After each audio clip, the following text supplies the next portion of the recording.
What's up, YouTube? Welcome back to Celio's Network. Today we're looking at the top 16 deck lists for the Peoria Regional Championships, which had over 1,000 players.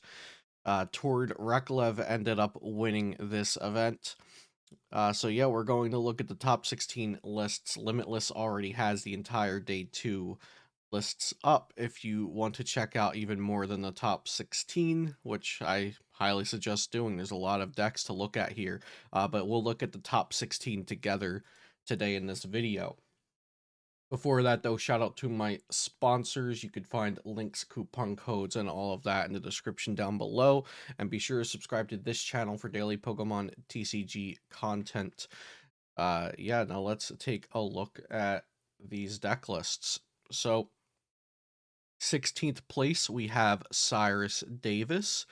They were on stream for their winning in, but unfortunately, both Cyrus and Liam were essentially knocked out of top 8 since they tied.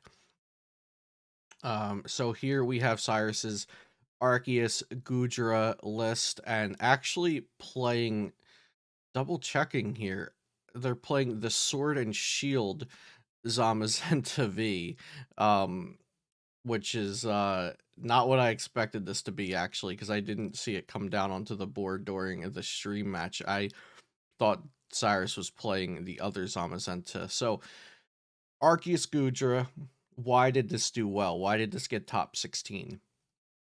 Well, Goodra is able to kind of wall out damage with Rolling Iron, doing 200 damage and taking 80 less. This is going to be good against Palkia and Inteleon, and this is also going to be good against the Lost Box decks, because if they're attacking with Cramorant or Snorlax or something like that, they're doing a considerable amount less of damage. And then you also have healing with Crystal Cave and Hyper Potion to mess up the Sableye. So, Hisuian Goodra VSTAR has some pretty good matchups in the metagame.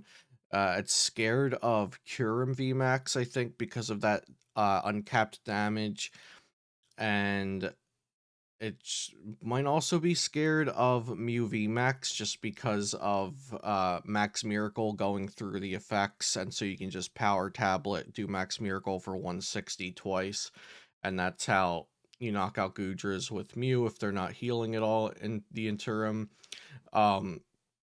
But then you also have Zamazenta V for the Kyurem problem. The ability Dauntless Shield says that it cannot be damaged by VMAX Pokemon, and you're also hitting them for weakness. So, yeah, this Zamazenta V, like I said, I was expecting this to be the other Zamazenta V that can actually one-shot Kyurem. So this is a very interesting choice for this deck. So, yeah, this deck kind of functions like Arceus Duraludon, so if you ever played Arceus Duraludon, you're not too far off from trying his, the Hisuian Goodra V-Star out here with Arceus. I think, like I said, I think it has good matchups around the board, but the deck certainly has consistency issues, just like Arceus Duraludon has always had.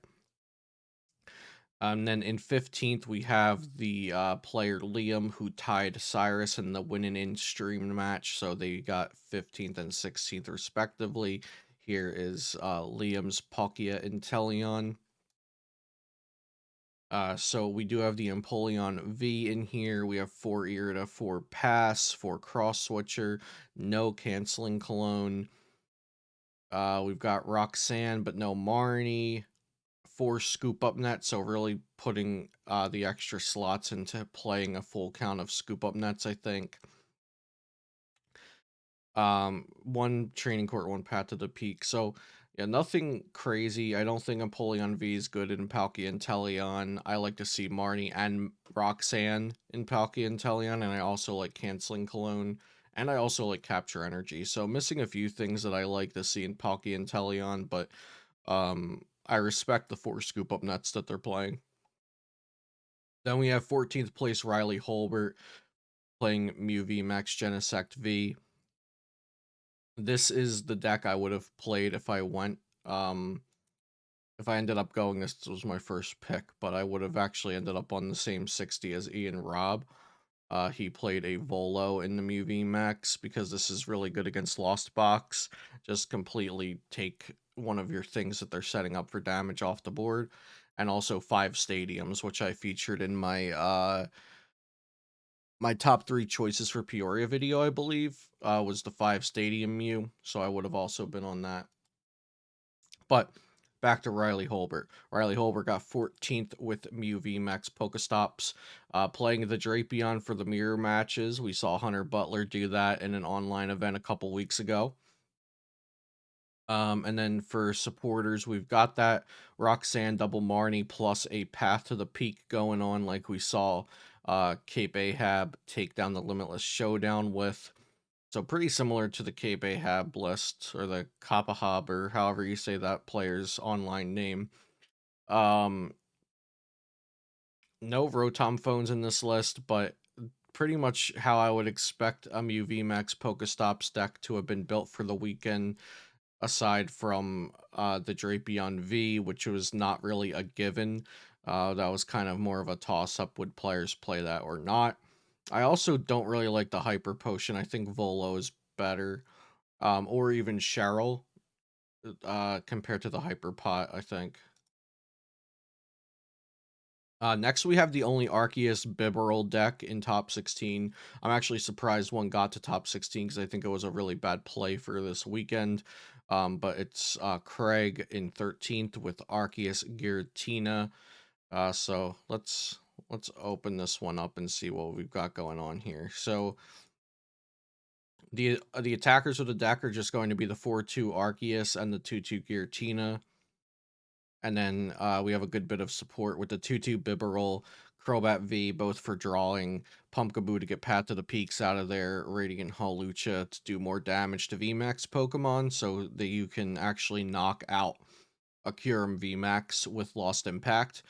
So that's 310, then plus a Choice Belt is 340. And then Zigzagoon also for helping out with some damage. 310. So Zigzagoon helps against any 320 V maxes. So like Ice Rider, I guess. Big match plus a Zigzagoon. But Zigzagoon's also there, of course, for Arceus Trinity Nova. Choice Belt DTE Energy doing 210 plus Zigzagoon 220. Boss up a V and knock it out. So that's also what the Zigzagoon's there for. Yeah, nothing really special about the list. Um, I don't know. I just did not have high hopes for this deck going into the tournament. It's not that big of a surprise that one could sneak into top 16. I just don't hold this deck in very high regard right now, but I think like 5 or 6% of the field was actually Arceus Giratina, which surprised me.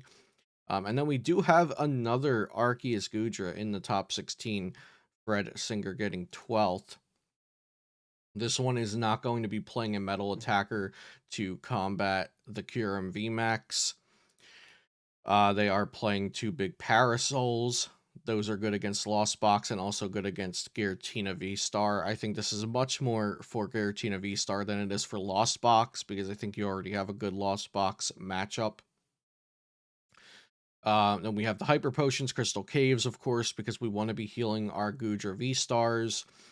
And yeah, nothing else too important to note here aside from the double big Parasol. I think that's the main takeaway here. But very good placement for 2 Arceus Goodra V-Star decks this weekend, and having 2 placements in the top 16. Then we have our first Regigigas of the top 16.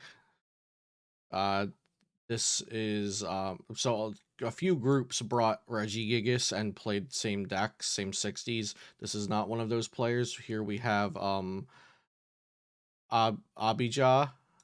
I hope I don't say your name too wrong there. Yeah, so Regigigas, let's talk about this.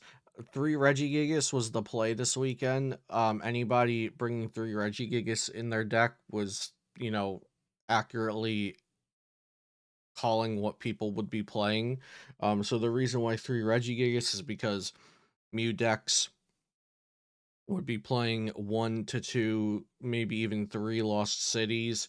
So you didn't want to just lose if two of your Regigigases went to the lost zone. You wanted to have a third.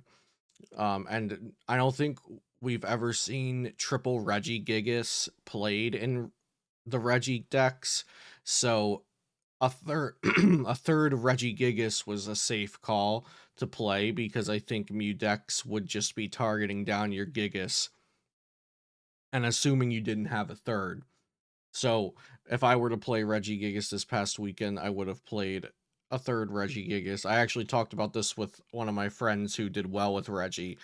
He stuck to only two, but he ended up doing well anyway. So that was Chris Hogue at 22nd place. Played just the two Gigas.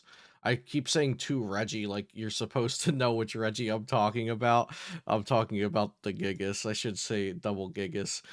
So playing three Gigas, playing that third Regieleki being the one with electromagnetic sonar and targeted bolt, which is good for getting back a resource or sniping something like a Dunsparce or a Sobble or Drizzle on the bench with targeted bolt.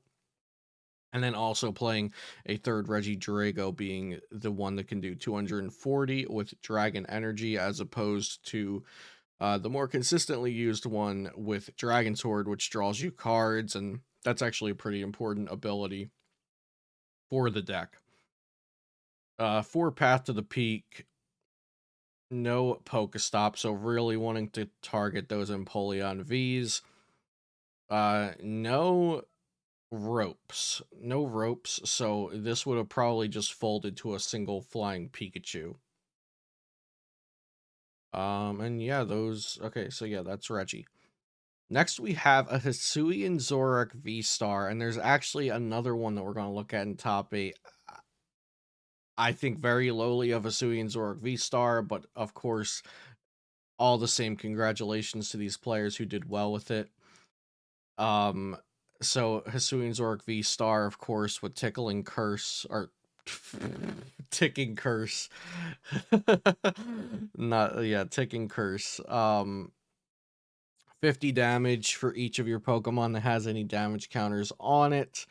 Um, so if your Hisuian Zoroark VSTAR in the active is damaged, and everything on your bench has damage, which is easy to do with the damage pumps and the Gengars and the Gapejaw Bogs, then you do 300 minus 20 for the double turbo energy, so that's 280, plus 30 for the choice belt, so that's 310. And then you do play Radiant Hawlucha so that you can excuse me, so that you can knock out Mew VMAX and Kyurem VMAX, potentially. This one was playing Mew Celebrations. The other Hisuian Zoroark one that made top 8 was playing the Bibarel, I believe. So this is an interesting one with Mew. It's one less evolution you have to set up, and it's getting you value right away, which I actually like for this deck. And yeah, nothing else too crazy to mention. Next, we've got Kid Stark. So Kid, Grant, and Azul all played this list, and Kid got 9th, and then Grant and Azul.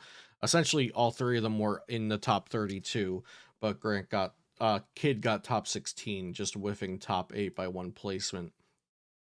They were also on the triple gig here, of course. One thing to note is they're playing 2 gift energy, which I think is correct. The last list we looked at was only playing 1, which is fine, but I think you want to play 2. So 3 Path to the Peak, no Pokestops. They're also choosing not to play any ropes, anything to respect Flying Pikachu, which I don't think it's like Flying Pikachu was expected this week. I don't think Flying Pikachu was good this week, but that's something to look at and take note for future tournaments. A lack of respect for Flying Pikachu. And now into the top 8.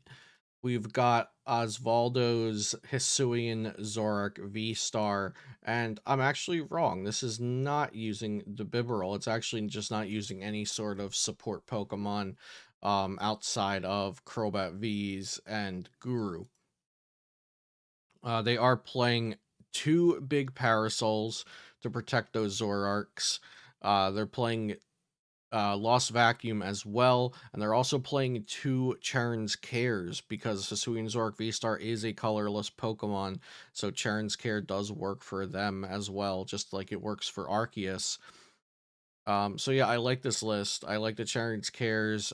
Uh, I like Big Parasol to help against Lost Box and Tina. Actually, no, it doesn't help against Tina because Tina just knocks out your Hisuian Zoroark V-Star no matter what, but it helps against Lost Box. And so I guess that was worth it. They got into the top 8. I'm sure they saw at least a few lost boxes on the way to top 8. So Charon's Care plus Big Parasol is going to be really good against the lost boxes. I do think that this deck still just struggles with the Palkia matchup. And I think it struggles against any kind of decks that can take a non-linear strategy against it, especially single prizers. And Palkia V-Star does that very well with the Radiant Greninja working in single prize attackers in succession with the Palkias that then one-shot the Zoroarks after you take out some of the bench, or you do it vice versa. I just think this deck's very susceptible to Palkia and Inteleon because you already have to put damage on your own things, putting them closer to Radiant Greninja knockout, and then the Hisuian Zoroark V-Stars are pretty easy for Palkia to knock out when Palkia has essentially been building up to knock out Arceus this whole format, or last format too. Zoroark V-Star is 10 less HP than Arceus, so it's even easier to knock out, and sometimes it comes with its own damage on it as well. So yeah, Hisuian Zoroark V-Star just has a really bad matchup into Palkia V-Star and Inteleon from what I've seen, and that's what really keeps it as having such a poor opinion, or me having a poor opinion of it. So next we have John Ang with Giratina box, and John and Justin Bakari both played this deck. Justin got top 64, John got top 8. So they're playing the one Sableye. Some players were not playing Sableye in their Giratina Lost Zone box this weekend, kind of bluffing that they had the Sableye, hoping that the opponents would play around it without even needing it in the deck. 2/2 Giratina V-Star, but with no Thornton, which I was super surprised to see 0 Thornton in the list. Playing the Drapion V to make the Mew matchup easier, playing the Snorlax because it does 180 damage, and that's really strong. For Mirage Gate to have them consistently when you need them, I think is correct. Both Roxanne and Marnie, I like that because you want to have multiple chances per game to disrupt your opponent's hand. Even if you don't get to do it multiple times, you want the possibility there to do it multiple times. Yeah, really the biggest takeaway of this one is that they weren't playing Thornton, and so John Eng was able to find lines and strategies where you can bench the Giratina V and still win, as opposed to playing around the Thornton, cheating it into play and evolving it on the same turn. Um, it looks like John and Justin found ways to make it work without the Thornton. So that's super interesting and something to take note of if you're testing Tina Box. Then we have 2 Palkia Inteleon lists. Here we have Angel Miranda's Palkia V-Star Inteleon list. Looking super vanilla in the Pokemon lineup. 7 water energy, no captures, and then we've got 4 Irida, 2 Melanie, which I don't really like the double Melanie. I don't feel it has that big of a purpose. I like if you're gonna play second Melanie, I like the Raihan instead. Um, Ordinary Rod to get back some Pokemon. I think Ordinary Rod actually loses value in this format because of Lost City, but it's great against decks that aren't playing Lost City. The 4 Irida, 4 Pass, going with the full consistency for turn 1 there. Rare Candy is cute. No canceling Cologne in this one either, interestingly enough. Then we've got Andrew Hedricks, also known as Poke Hawkeye on the online events. Let's see, playing the Zigzagoon, which Angel was not. Down to just the 1 Melanie, which I agree with in here. It looks like a lot of players decided canceling Cologne was not needed to beat the Manaphy decks this weekend. which is super interesting because I thought canceling Cologne was very powerful in my own testing. So I am surprised to see a lack of canceling Cologne in the top performing lists. Yeah, nothing of note in that one. Then we've got two Kyurem VMAX Palkias, fourth and third place, Yoshi Tate and Zachary Kreckler. So Zachary played just a 1/1 Palkia VSTAR. He did play double wash water energy though, really respecting Giratina VSTAR and also Lost Box, that little bit amount extra from the players only playing one wash energy, playing two Inteleon V as well. Really just hard teching for these comfy decks, I think. As well as Drapion V, that tech for Mew VMAX as well in this one. And then supporter lineup looking pretty normal. No Roxanne, that's fine. They play Marnie. I like Roxanne, but it's not mandatory. I like Roxanne even more with the Luminion, actually. Rotom Phone, which is good. I think you have to play a couple Rotom Phones in this deck. Three Stadiums for bumping path. I like the third Training Court. And yeah, nothing else to note there. Now let's look at Yoshi's version. Oh wow, Yoshi's playing 11 energy with the 2 wash water as well. 2/2 Palkia V-Star. Just the one Empoleon V, and he's also playing Cheryl, and he's also playing Roxanne. I like both of these cards in the deck. Playing a Lost City as well. And, oh, yeah, that's right. He was playing a super interesting lineup. He's playing one boss's orders and two cross switchers.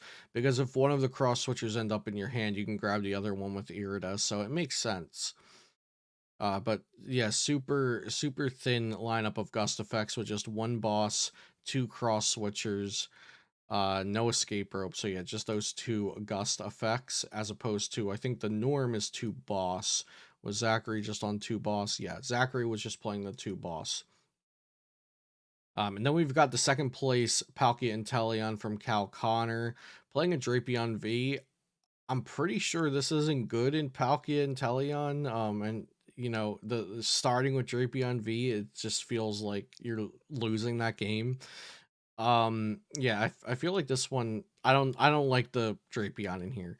But let's get past that. He's also playing Leon, which is an interesting choice. We saw a lot of I'd say a lot of top players really just showing that Leon was not good and just not what they thought would work. It wasn't within the theories and the lines that a lot of top players were using with Palkia and Teleon. But I think now with Kyurem VMAX coming out, uh, that might be a reason to play the Leon. We have Roxanne and Marnie, which I like. We have Canceling Cologne in here, of course, which I like. I've been mentioning that a lot. Sticking with the 4 ear to 4 pass for that consistency turn one, but only one level ball, one ultra ball, too quick to incense. So a very different split of ball search, I believe. The one ultra, one level. But yeah, I like this list other than I don't think I like Drapion, and I don't think I love Ordinary Rod. Leon, I could be talked into maybe. Actually, he's not playing quick shooting. I would rather play quick shooting than the Leon, I think. Yeah, I think I'd rather play quick shooting over Leon because you can even reuse it and get like 40 damage out of it instead of the 30 from Leon. But yeah, Palkia and Teleon with some choices, some personal choices from Cal there, making the list a little bit unique. And then, of course, our first place lost box, the only lost box in top 16, Tord Reklev. Tord Reklev made a lot of choices that made his list stand out and that made his list unpredictable to play against in a closed decklist environment, which I love. Tord played 4 Path to the Peak. We had not seen people playing 4 Path to the Peak in this. He played 4 Path plus 4 Cross Switcher. And the 4 Cross Switchers did start in the online events. There were people playing 4 Cross Switchers. Um, I want to say it might have been Marco Cifuentes who was playing 4 Cross Switchers in Lost Boxes. in online events, but I saw a few people doing it in limitless events. So that one wasn't completely new, but it also wasn't the norm. It wasn't, people weren't going into playing against Lost Box expecting there to be cross switchers. The same way they weren't expecting 4 Path to the Peaks. Also playing the 2 Marnie, no Roxanne, I think is smart. Because you have that extra draw power at any time you see the Marnie. You don't have to just wait until your opponent's winning the game.